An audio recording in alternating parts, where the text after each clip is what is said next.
আমরা প্রত্যেকটা মধ্যবিত্ত ছেলেমেয়ের স্বপ্ন দেখি বাবা মাকে নতুন কোনো রেস্টুরেন্টে নিয়ে যাবো, ভালো জামাকাপড় কিনে দেবো, তাই না? আমার স্বপ্ন সফল হয়েছিল আজকে।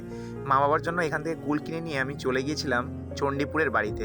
আর এই দোকানটা দেখতে পাচ্ছ, এটা কিন্তু আমার বাবার দোকান, মা কালী জুয়েলার্স।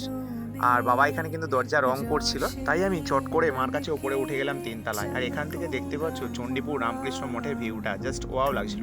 যাই হোক, চলো মাকে শাড়ি কিনতে নিয়ে যাওয়ার জন্য আমি অবশেষে গেলাম এখানে লোকনাথ বস্ত্রালয়, চণ্ডীপুরে একটা দোকান। এখানে কিন্তু শাড়ির হিউজ কালেকশন ছিল, কিন্তু তা সত্ত্বেও মায়ের মুখ দেখে আমি বুঝতে পারছিলাম যে মায়ের কিন্তু শাড়ি পছন্দ হচ্ছিল না। তাই মা কিন্তু আরও অনেক শাড়ি রেখে যাচ্ছিল।